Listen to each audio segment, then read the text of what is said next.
다음으로 두 번째 주제 발표와 토론을 진행하도록 하겠습니다. 두 번째 주제 발표는 박성현 선생님께서 신라 통일기 한주의 물자 이동과 조언을 주제로 발표를 해주시겠고요. 윤소원 선생님의 토론이 있겠습니다. 박성현 선생님께서는 현재 계명대학교 교수로 재직 중이시고요. 토론을 맡아주신 윤성호 선생님은 한성대학교에 계십니다. 예, 발표 부탁드리겠습니다. 예, 계명대학교 사학과에 있는 박성현이라고 합니다.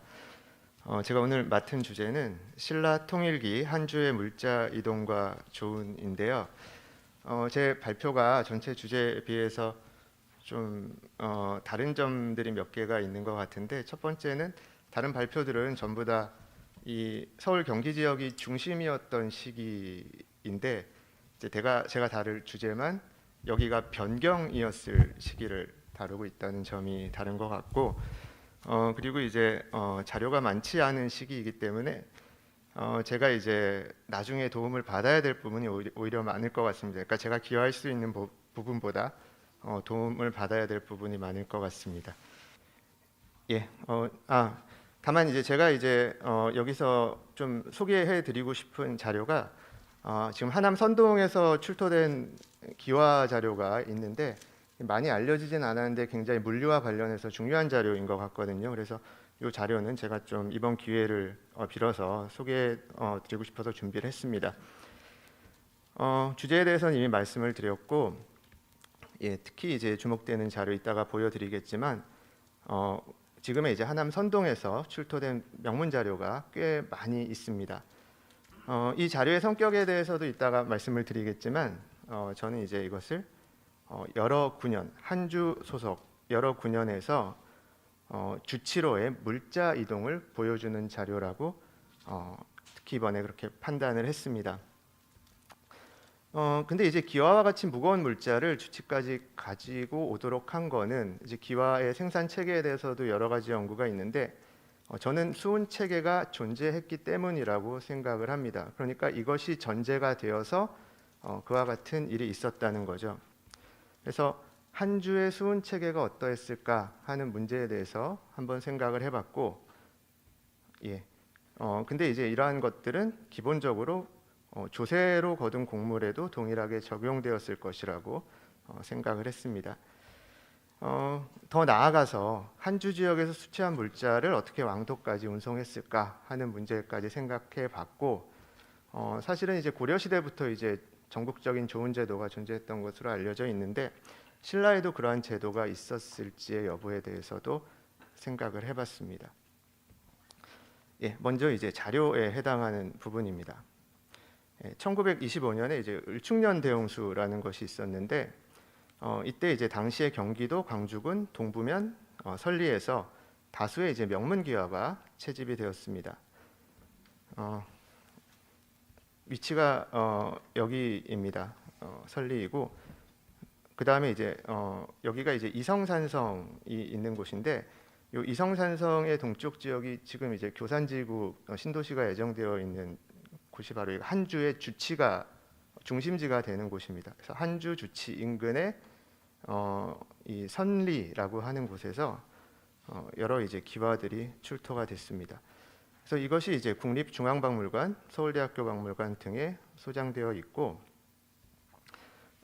이제 연구가 예전에는 거의 없었는데 최근에 이제 조금씩 연구가 되는 것 같습니다. 그 중에 이제 가장 잘 정리가 되어 있는 게 그 일본의 이제 요시 히데요 선생이 이 명문들을 명문 원체를 중심으로 분류를 했는데, 이 원체라고 하는 것은 이 기와에다가 글자를 새긴 도구를 얘기를 하는 겁니다.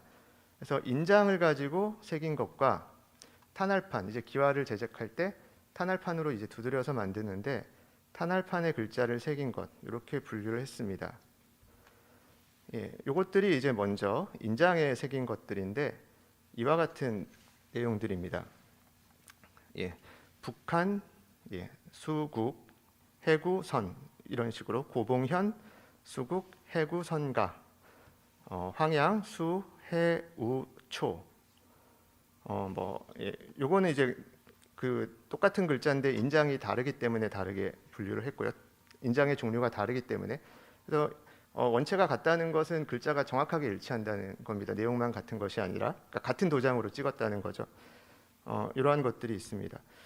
그래서 이게 이제 이렇게 되어 있는 거죠. 북한, 수국, 해구, 선 이렇게 끊어져 있는데 예전에 이제 그 이병도 선생님 그 한국 고대사 연구에 보면 이게 백제 기와라고 해가지고 사진 자료를 소개한 게 있는데 저도 이번에 우연히 알았는데 이 국립박물관에 소장되어 있는 이 기와랑 동일한 것으로 이렇게 생각이 됩니다. 요 깨진 부분이라든지 그래서 여기서는 이것을 암사동에서 출토됐다고 얘기를 했는데 역시 이제 선동에서 출토된 것으로 볼 수가 있을 것 같고 그 다음에 이제 고봉현 지금의 이제 일산 신도시 위쪽에 이제 고봉산이라고 하는 곳이 있는데 그 부근이고 이제 신라 고봉현이 있었던 곳이고 그 다음에 이제 황양 지금 남양주 이제 진접 쪽에 풍양행궁이라는 것이 있는데 거기가 이제 황양현 있었던 곳입니다.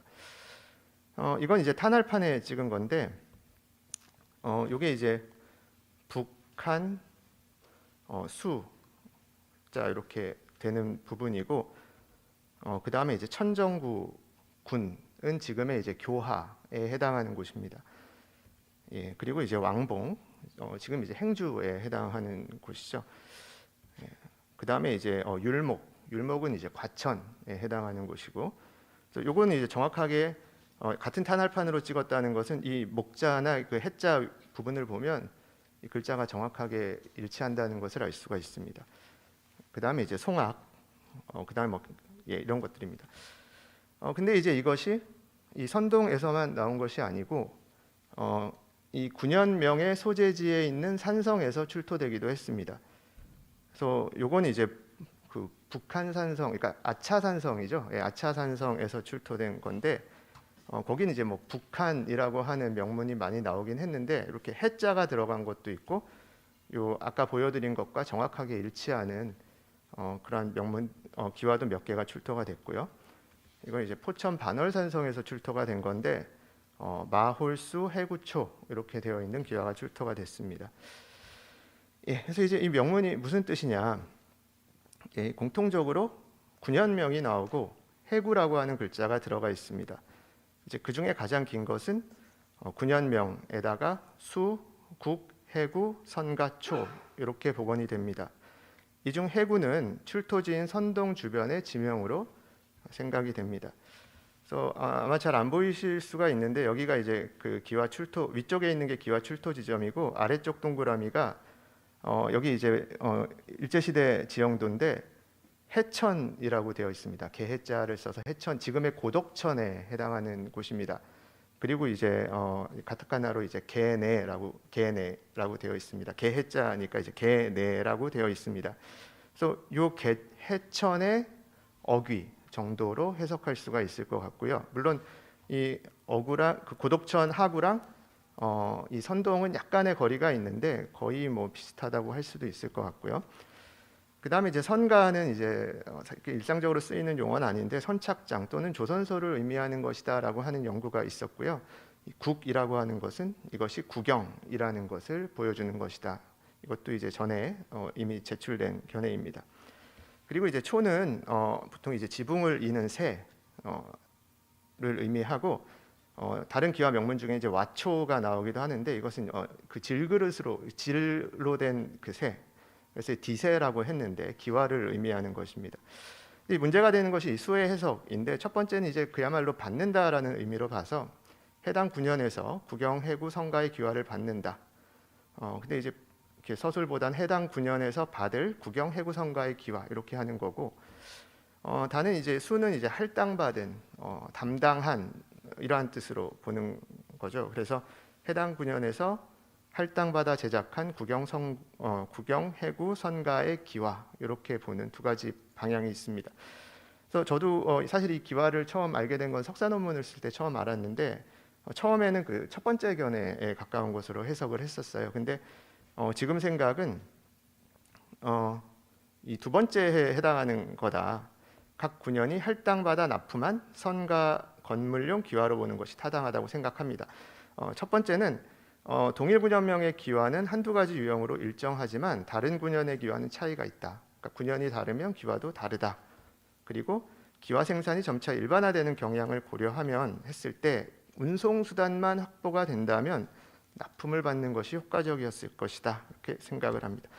그리고 연대는 고고학적으로 이 기와의 제작 기법에 대한 분석에서는 통일신라 말 정도로 추정을 했고 이 지명을 가지고 추정해 보면 경덕왕 16년에 그 지명을 개정을 했는데 이 전후의 지명이 모두 포함되어 있습니다. 그러니까 그 이후라고 할 수가 있고 고려 태조 23년에 지명체계 전반을 바꾸기 전 그리고 주치의 중심적인 위상이 유지된 시기 그러니까 이른바 후삼국 시기 이전일 것이다 이렇게 볼 수 있을 것 같습니다.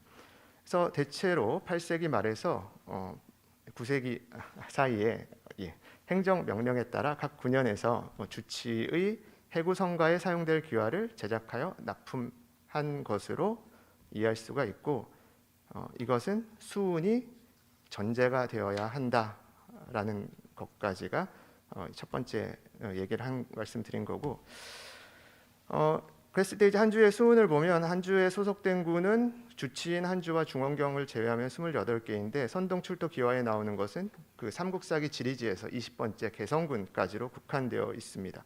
21번째가 해구군이고요. 22번째부터는 이른바 이제 폐강진에 소속된 군현들입니다. 그래서 선동 출토 기와에 나오는 그 군현들은 폐강진을 제외하고 그 나머지 군현에서 가져온 것이다. 그리고 그 외에는 지역에 따른 차이는 없고 군뿐만 아니라 현도 포함되어 있다. 이렇게 정리할 수 있을 것 같습니다. 그래서 이제 검증해야 될 부분은 각 군현들이 수로를 통해 주치와 연결되어 있었을까 하는 부분인데 다 연결이 되어 있기는 합니다. 그래서 한주의 영역이라고 하는 것은 요 남한강 수계 그리고 이제 안성천 수계, 황해 연안, 그 다음에 임진강 수계, 그리고 이제 예성강 동쪽, 이제 폐강진은 예성강 서쪽이고요. 이렇게 구성이 되어 있는데 이 남한강을 따라서 이제 갖고 올 수 있는 부분들이 있고 안성천에서부터 시작을 해서 황해 연안을 거쳐서 한강으로 가져올 수 있는 부분이 있고 임진강에서 이제 한강을 통해서 갖고 올 수 있는 부분이 있습니다. 이렇게 세 가지 노선을 상정을 했고 그래서 지금 시간이 좀 충분하진 않은 것 같은데 그래서 중원경과 네 번째 삼국사기 지리지에서 네 번째 계산군까지는 남한강을 따라서 이렇게 가지고 올 수가 있었을 것이다. 그 다음에 이제 안성천에서 시작해서 오는 노선인데 다만 이제 안성천, 진이천, 항구지천의 이제 수운 문제가 제가 좀 연구가 많이 안 되어 있는 것 같고 그리고 이제 조난지대가 몇 군데 있다는 것이 좀 문제가 될 수 있을 것 같습니다. 그리고 이제 임진강은 대체로 아까 말씀하셨지만 이제 전곡 정도까지 큰 배가 좀 배가 다녔다고 하는데 그 상류에 있는 군현들이 있는데 이제 그 경우에는 이를테면 전곡 정도까지 육로로 가지고 와서 역시 그 다음에 수운을 통해서 가져올 수 있었을 것 같습니다.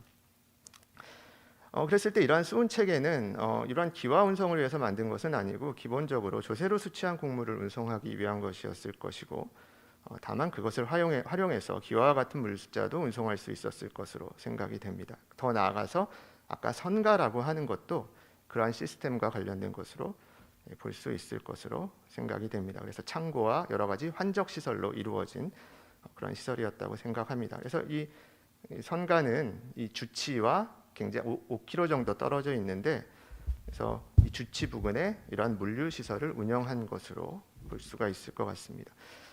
마지막으로 이제 전국적인 좋은 체계가 있었을까 하는 문제인데 신라 이제 조세 운송 체계 지금까지 연구를 보면 일단 군현에서 수취한 조세는 일정 부분 군현에 보관했을 것이다라고 보는 거고 그 다음에 이제 이것을 행정 체계에 따라서 운송을 했는데 이때 주가 중요한 역할을 했을 것이다 이렇게 보고 있습니다. 그리고 이제 원칙적으로는 주치를 거쳐 왕도로 보내지는 것이었겠지만 효율적인 물류를 위해서 주치에서 왕도를 거치지 않고 국가가 필요로 하는 곳으로 직접 운송하기도 한 것으로 이것이 이제 기존까지의 이제 운송 체계에 대한 연구입니다. 그래서 한 주에서 수취한 조세도 일정 부분 주 내에 남겨졌을 것이고 나머지가 왕도로 운송되어야 했을 것이다. 그래서 주치에서 사용된 부분이 일단 적지 않았을 것 같습니다. 왜냐하면 통일신라 시대에 이제 주치라고 하는 것은 일정한 도시를 이루고 있었기 때문입니다. 그래서 요거는 이제 지금 상주의 주치였던 지금 상주의 항공사진인데 이와 같은 격자형 도시계획이 이루어져 있었다는 것을 알 수가 있습니다. 그리고 이제 주내에서 사용된 국가적인 비용이 있는데 역시 군사 외교적인 그런 부분이었을 겁니다. 그래서 여러 가지 이제 진들, 그 다음에 이제 당항포라고 하죠. 예, 당나라로 가는 그런 항구 이러한 것들이 한주 내에 위치했기 때문에 여기서 사용되는 부분이 적지 않았을 것입니다.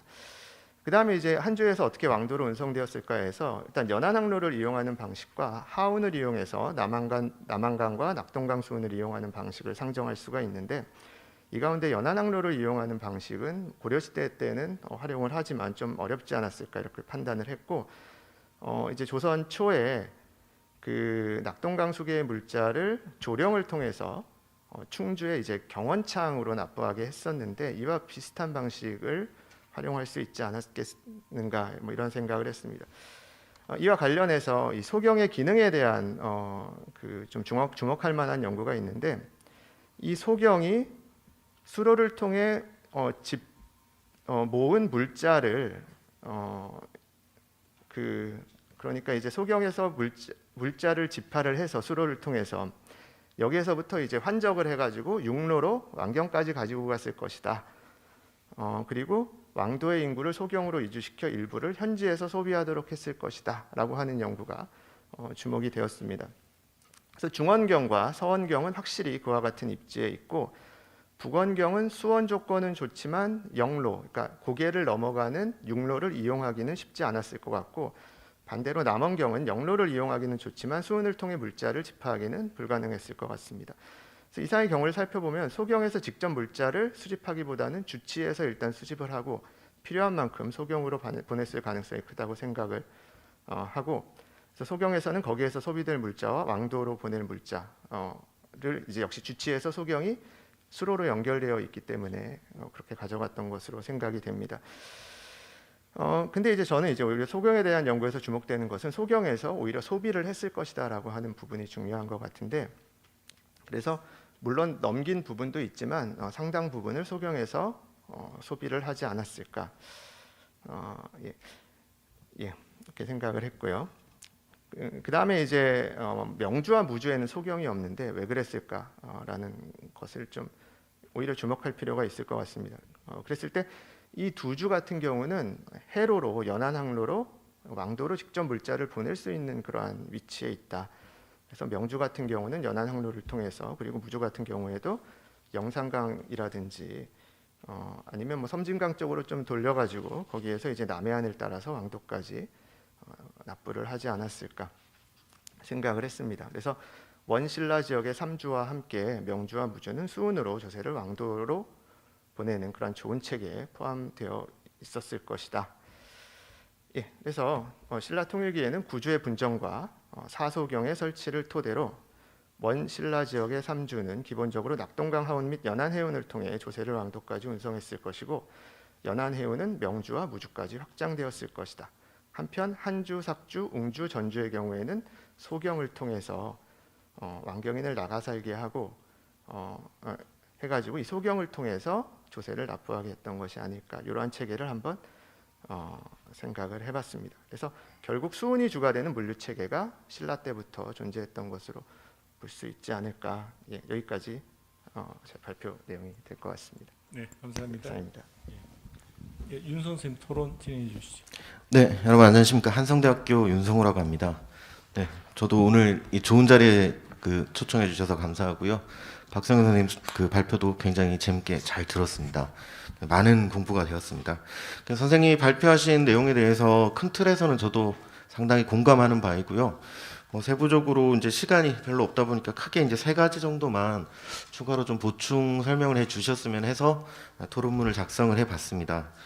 네, 토론문의 이제 첫 번째 제가 이제 적은 질문은 일단 그 선생님께서 이제 기왕의 견해와 조금 다르게 이제 주장을 하신 내용 중에서 이제 하나회 설리 유적의 기와가 이제 9년에 공급을 하기 위한 것이었느냐 아니면은 9년에서 수치를 한 것이냐 이제 사실 두 가지의 지금 큰 문제를 지적을 하셨는데요.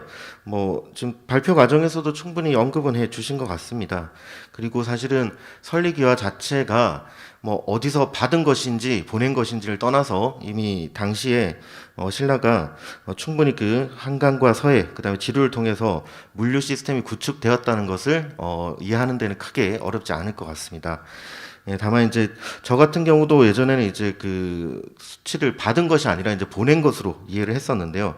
일단 뭐 몇 가지 이제 사례들은 계속 나오면서 변경이 생길 수 있지만 이제 그 뭐랄까요 수치를 했다라고 이해를 한다면은 일단 기와를 쓴 건물을 만들 때 어느 정도 당시에 기와가 표준화되어 있어야 될까 이런 생각을 해봤습니다. 그리고 지금 사실 일제시대 때 그 일축년 대홍수로 유구들은 제대로 노출이 되지 않고 유물만 지금 수습이 된 상태라서 정확하게 어느 정도의 와가들이 존재했는지는 알 수는 없지만 강변에 그 이 정도의 특별히 그 공급을 받아서 지을 만큼의 대규모 건축군이 이곳에 존재했을까라는 그런 의문도 들어봤습니다. 또 한편으로는 저 발표 과정에서 말씀을 주셨지만 사실 그 설리기와가 주목을 받게 된 것은 이병도 선생님이 이제 암사동에서 수습을 했다라고 하는 그 명문 기와를 통해서 이제 시작이 된 것 같습니다. 물론 예전에 이제 지표에서 수습을 하셨을 때 정확하게 수습된 지점을 기록을 못하셨다가 나중에 이제 잘못 알려지는 경우가 있긴 한데요.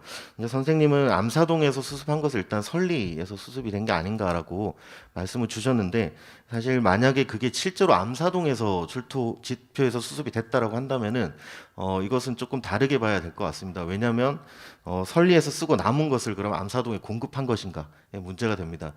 북한산 군 같은 경우는 한강을 두고 분명히 행정구역이 달랐기 때문에 그렇게 봐야 될 여지가 있을 것 같고요. 한편으로는 또 최근에 이제 당성에서 나오는 명문 기와들이 좀 주목이 되고 있는데요. 일단 당성에서 이제 본피모 이런 명문기가 나온 바가 있고 안성의 비봉산성에서도 본피명 기와가 나온 바가 있습니다. 그렇다면은 사실은 이 그 본피라는 이제 그 부명이 나오는 것은 소경과 관련이 된다라고 굉장히 많이 언급이 되셨는데 이 부분은 또 어떻게 이해를 해야 될까라는 문제와 그리고 한 주의 취소였던 사실 이성산성에서는 아직 명문기와가 나오지 않고 있다는 점도 좀 이 그 수급을 위해서 납품을 받았다는 부분에 대해서는 좀 보충 설명을 해주셨으면 합니다. 네, 두 번째 질문은 그 이제 통일기의 이제 수치 체계 중심은 이제 주였다라는 얘기였고 소경의 문제를 이제 언급을 해주셨습니다. 근데 이제 뭐 간략하게 질문을 드리면은 이제 소경이 설치된 목적을 생각을 한다면 사실 소경이 설치되는 시점부터 신라가 멸망하는 과정까지 해서 어떤 소경의 역할의 변화는 감지할 수 없는가라는 부분이 되겠습니다. 그래서 특히 이제 그 안성 비봉산성이나 당성 같은 경우는 그 지금 서해안으로 나가는 어떤 교통로상에 위치한 주요 지점인데요.